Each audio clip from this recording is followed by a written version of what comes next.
mensagem é este: quem é o nosso Deus? E quem assistir essa pregação depois pela internet vai saber qual é a nossa visão sobre o nosso Deus. É uma reflexão muito simples. Eu quero convidar você a abrir a sua Bíblia no Salmos, capítulo 33. É o nosso texto principal. Salmos, capítulo 33. Se você quiser abrir seu aparelho, se você quiser abrir sua internet, se quiser a sua Bíblia, o que você puder usar para podermos estudar os Salmos de número 33.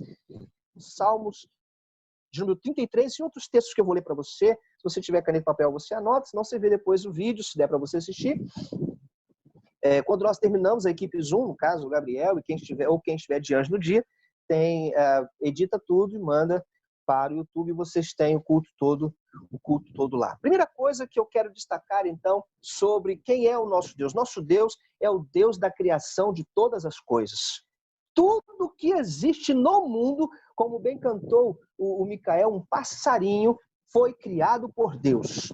O nosso Deus é o Deus que criou todas as coisas. O Salmo 33, então, começando agora no texto, o versículo 6 até o versículo 9, diz assim: os céus por sua palavra se fizeram, e pelo sopro da sua boca o exército deles, as estrelas. Ele ajunta um montão, as águas do mar, e em reservatório encerra as grandes vagas. Ele criou as terras e os mares. Está falando aqui da releitura, é como se fosse uma releitura de Gênesis, da criação de todas as coisas. Versículo 8, tema o Senhor. Agora ele diz, tenham temor, respeito pelo Senhor. Temam-no todos os habitantes do mundo. Versículo 9, pois ele falou e tudo se fez. Haja isso, haja aquilo, na releitura de Gênesis, nisso. Ele ordenou e tudo passou a existir. Bem, se você está lidando com Deus que criou todas as coisas, então você já imagina a dimensão desse Deus. Uma coisa muito boa quando nós viajamos para alguns cantos de Minas Gerais, eu não sei ainda se é possível, imagino que sim, não sei se o Rio Grande do Sul tem isso, São Paulo, mas tem alguns cantos do interior, tinha de Minas Gerais quando era pequeno e fui muito para lá, que à noite parecia que eu estava em outro planeta. Eu saía de uma cidade como Vitória, a capital do Espírito Santo, e eu ia para Minas. No alto do canto do fim do mundo, lá detrás de uma montanha, onde não existia luz elétrica. E à noite, Deus acendia tanto abajuzinho lá em cima. Era tanto vagalume virando, Paulo falando da infância dele, eu lembrei da minha, era tanto vagalume circulando em volta da gente, que um monte de luzinha piscando, era a coisa mais linda aqui na cidade grande, a gente nem vê se os bichinhos existem. Mas o céu, 1 trilhão de estrelas, é uma coisa incrível, cada um planeta, e eles estão lá, mas as luzes artificiais não nos permitem ver essas coisas com tanta facilidade assim. Olha, Deus tem sido incrível ao criar, e você deve se lembrar disso. Voltando um pouquinho à página, eu vou ler para vocês o Salmo 24, apenas o versículo 1 e 2, que diz assim, Salmos 24, 1 e 2, ao Senhor pertencem a terra e tudo que nela se contém, o mundo e tudo que nele habitam. Versículo 2, Salmos 24. Fundou a terra, ele sobre os mares, e sobre as correntes a estabeleceu. De novo, o salmista vem defendendo a criação de Deus. Deus é o Deus criador, é o Deus que criou todas as coisas. Voltando mais um pouquinho, o Salmo capítulo 19, versículo 2 são extraordinários. Salmo 19 diz assim, como eu falei das estrelas ainda há pouco, os céus proclamam a glória de Deus, gritam, anunciam, falam, aquilo que está aí na nossa frente fala da glória de Deus. E o firmamento anuncia as obras das suas mãos. Um dia discursa outro dia, faz declaração, algumas versões diz assim, e uma noite revela conhecimento a outra noite. Deus criou os tempos, Deus criou todas as coisas que nós conhecemos, cada uma para o seu determinado fim, para o seu determinado propósito. Ainda no nosso livro de Salmos, agora no capítulo 89, versículo 9, diz assim, Salmos 89, 9. Dominas, eu gosto muito de ver vídeos sobre barcos embarcações. Eu sou muito apaixonado pelo mar. Tudo que fala sobre mar me atrai. Talvez porque eu tenha sido criado numa ilha. Vitória é uma ilha. E por eu ter, desde criança, convivido muito com o mar e aprendido a comer todo tipo de elemento que sai do mar, praticamente, eu tenho muita paixão pelo mar, pelas coisas do mar. E eu gosto também de ver, e outro dia eu estava assistindo alguns vídeos sobre navios, aquelas cidades de aço, navios gigantescos, subindo em ondas, e depois quando eles desciam, parecia que o mar ia engolir aqueles navios. A água entrava por cima e saía lavando aquilo tudo. E para mim, que estava só assistindo, era assustador. Imagina quem está lá dentro, não sei se o Paulo passou por isso na Marinha, mas é assustador ver aqueles navios literalmente jogados. Eles parecem barquinhos de papel quando se encontram, chamam de mar alto. Olha, é incrível. E aí o texto de Salmos 89, versículo 9, falando desse nosso Deus, diz assim: dominas a fúria do mar. Quando as suas ondas se levantam, tu as amansas, acalmas, amainas. Deus está estabelecendo seu poder sobre o que ele criou. Versículo 11, Salmos 89. Teus são os céus, tua é a terra, o mundo e a sua plenitude. Tu os fundastes. Versículo 12, Salmos 89. O norte e o sul, tu os criastes. Agora vem o nome de montanhas. O Tabor e o Hermon exultam o teu nome. Esses montes existem para louvar a tua criação. Irmãos, quando você diz assim: oh meu Deus, meu Pai, nos ajude a vencer essa pandemia. Meu Deus, cura fulano. Meu Deus, cuida de ciclano. Meu Deus, abençoe o pastor. Meu Deus, abençoe o diácono. Meu Deus, abençoe minha casa. Abençoe meus filhos. Você está falando do Deus criador de tudo que você já ouviu ou vai ouvir falar nesta terra enquanto você passar a sua vida por aqui. Primeira coisa, quem é o nosso Deus? O nosso Deus é o criador de tudo que existe, de tudo que há. Segunda coisa, dentro desse mesmo Salmo 23 que nós estamos considerando Salmo 33, que nós estamos considerando nessa noite. A segunda coisa que eu quero destacar com você é que Deus é o Deus da história dos povos, das nações, por mais poderosas que se ouçam dizer, que se tenha que falar. Deus é o Senhor criador de tudo e Deus é o Deus do controle das nações. O versículo de número 10, 11 e 12 diz assim: o Senhor frustra os desígnios das nações. Ou seja, as nações têm um planejamento. Olha, interessante falar sobre isso agora, a questão da pandemia. Eu jamais admitiria que Deus criou essa doença. Eu imagino que Deus não precisa disso para castigar a humanidade, mas eu confio muito em Romanos e na visão do apóstolo Paulo, capítulo 8, versículo 28, e Deus faz com que todas as coisas cooperem juntamente para o bem daqueles que o amam, daqueles que são chamados segundo o seu propósito, seu decreto. Ou seja, Deus é capaz de usar uma pandemia para abençoar a sua vida, para abençoar a minha vida, para acalmar o nosso mundo. Ouvi dizer que o mar está mais limpo, ouvi dizer que já consegue enxergar o céu de uma forma mais limpa lá em São Paulo, por causa da pouca circulação de veículos, né, de pessoas, e como o clima já está mudando, as aves recuperando, rios se recuperando. Imagina quantos trilhões de peixinhos puderam viver ou nascer e estar crescendo sossegado nesses meses, porque nós não estamos abatendo os mares. Você está me entendendo como é que Deus é um Deus que usa tudo a favor daqueles que o amam? O versículo 10, então, de novo, Salmo 33, o Senhor frustra os desígnios das nações e anula os intentos dos povos. Versículo 11, o conselho do Senhor é que dura para sempre os desígnios do seu coração por todas as gerações. E aí vem o versículo 12, que é apaixonante. Feliz é a nação cujo Deus é o Senhor, o povo que ele escolheu para a sua herança. O salmista está dizendo, olha como é feliz a nação que segue a Deus. O povo que ele escolheu fica fiel a ele. Esse é o nosso pensamento e deve ser nosso pensamento. A segunda característica, então, Deus é o Deus das nações. Se você for estudar da história bíblica, e outro dia estava pregando sobre isso, quando ele chama Nabucodonosor e ele diz para o povo de Israel, o meu servo Nabucodonosor, olha só, ele faz a Babilônia servir.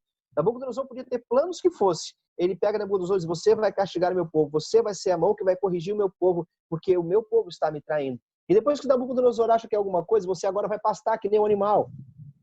Durante 7 anos tu vai estar comendo mato, que nem os animais. Para você entender que o poder que te deu, quem te deu fui eu, e quem tira sou eu. Você entender que eu sou Deus.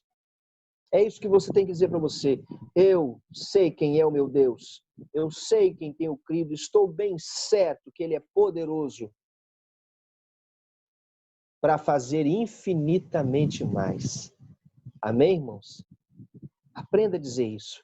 Está preocupado com a tua mãe? É o meu caso. Está preocupado com teus filhos? Está preocupado com tua irmã? Está preocupado com teu marido? Está preocupado com as tuas finanças? Você está certo. Cabe a nós, homens e mulheres, estarmos presos a essas coisas. Preocuparmos com essas coisas. Mas Deus sabe exatamente o que cada uma das 36 famílias que estão me ouvindo agora precisam. Deus sabe exatamente o que cada uma dessas 36 casas ou aparelhos estão precisando. Deus tem o controle das nações. Então, aquilo que vai ser decidido para o Brasil, seja quem for que estiver lá, eu creio que Deus não perdeu o controle. Não transfira para os homens um poder que é de Deus. Ore. Eu concordo com alguns irmãos, não seja omisso. Lute com quem tem que lutar, mas principalmente pelo reino do Senhor. Faça a obra do Senhor enquanto é dia, enquanto ainda se pode trabalhar. E por último, quem é o nosso Deus? Sabe quem é o nosso Deus? É o Deus que criou todas as coisas que existem.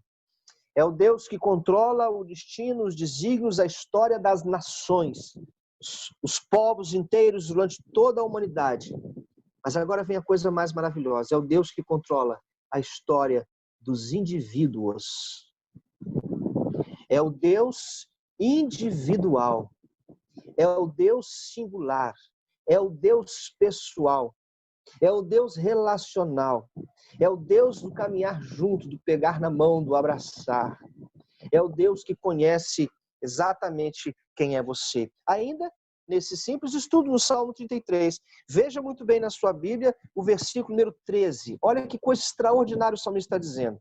O Senhor olha dos céus, porque ele reconhece que Deus é o rei do universo. E diz assim, o Senhor olha dos céus, vê todos os filhos dos homens, Deus está vendo você. Eu tenho ovelhas hoje que estão em depressão. Eu tento aconselhar, tento dizer, nem sempre eu consigo convencer a pessoa de se tratar. E eu não posso fazer nada. Apenas observar até que... Eu tenho ovelhas que precisam se libertar de vícios. Eu tenho ovelhas que precisam se libertar de tantas coisas difíceis. E eu sei que travam lutas complicadas. E eu quero dizer a você, Deus te vê não para destruir você. Deus te vê porque Ele ama você. Na semana passada, se eu estou enganado, eu preguei sobre isso. O Deus que ama você.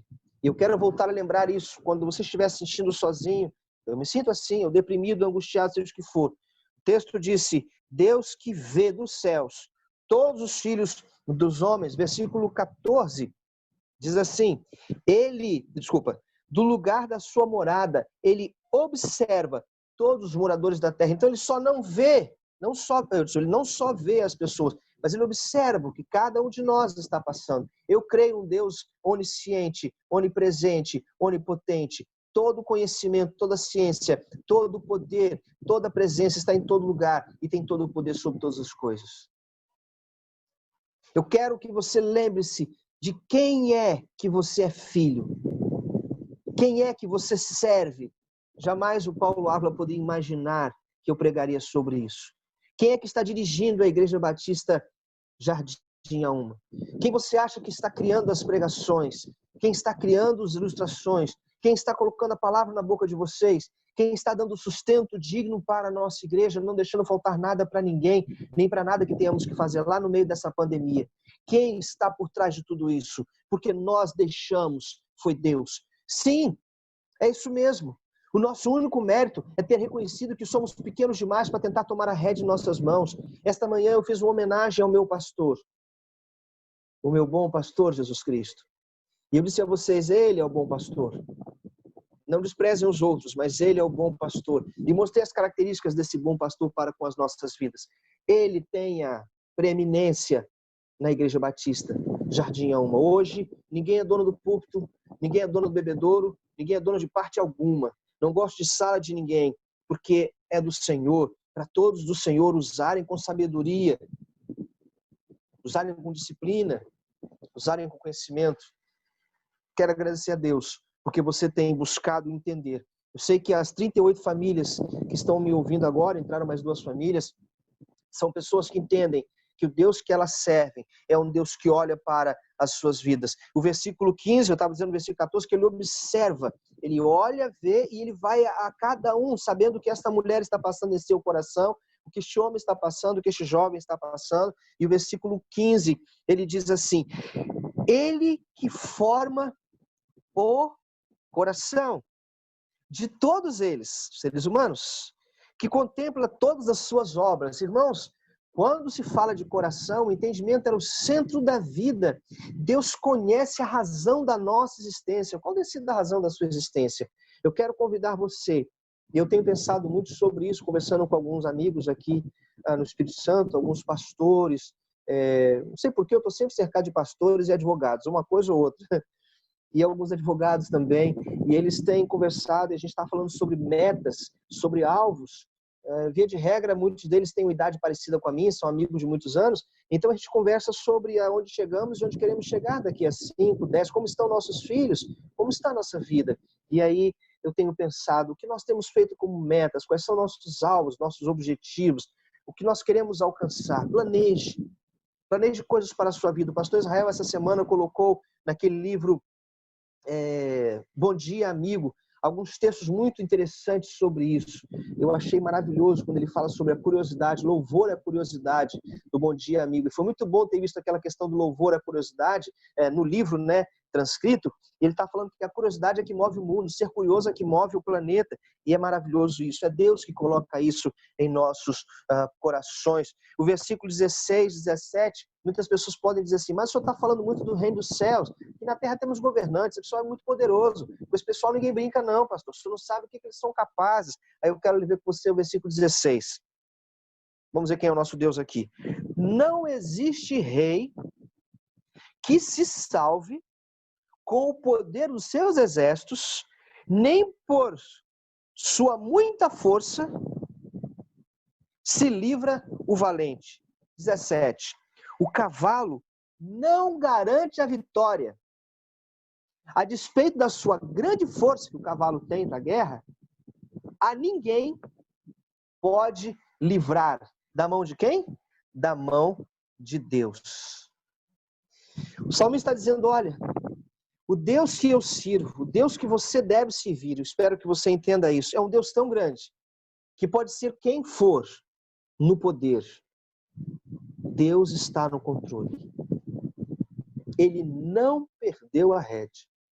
Nós só precisamos crer. Força, suporta, você vai vencer. Os melhores textos da Bíblia foram escritos em momentos de grande sofrimento dos homens que a escreveram. Apóstolo Paulo é um grande exemplo sobre isso. Quantas vezes nós lemos textos, nossa, que coisa maravilhosa, que texto enriquecedor, que poder, que unção. Ele estava dentro de uma cadeia. Ele estava preso escrevendo para fortalecer quem estava fora. Você vê que coisa utópica. Porque ele sabia o Deus em quem tem crido e era poderoso para guardar o seu tesouro até o dia final. O versículo 18 diz, eis que os olhos do Senhor estão sobre os que o temem, sobre os que esperam na sua misericórdia. Deus tem um pacto com a gente. 19, para quê? Para livrar-lhes a alma da morte. Deus está guardando você. O objetivo de Deus de observar a gente é livrar a nossa alma da morte. E no tempo da fome, conservar-lhes em vida. Você está entendendo os detalhes? Eu vou ler de novo.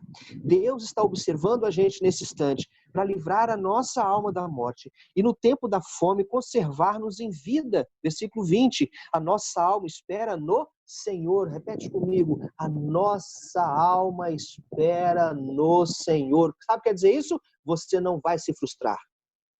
Quem espera no Senhor jamais se frustra. O nosso auxílio e escudo. Olha o que o salmista está dizendo. Ele não vai se frustrar porque ele é nosso auxílio e nosso escudo. Versículo 21. Nele o nosso coração se alegra, pois confiamos no seu nome santo. Versículo 22. Seja sobre nós, Deus, Senhor, a tua misericórdia, como de ti esperamos. Eu venho no meio de uma encruzilhada dessa pandemia, em que a igreja, eu nunca na história da minha vida podia imaginar ser quase impedido de estar num templo cultuando as pessoas, ou impedir pessoas de estarem. É algo inegociável o que fizeram, o que está acontecendo conosco. Mas Deus me diz, você não precisa de lá para eu ser o seu Deus. Lá faz falta. Mas eu quero lembrar a você na sua casa, não fique angustiado demais. O seu Deus, quem você confia, não vai deixar faltar nada. Ele vai cuidar de você. Ele vai guardar você.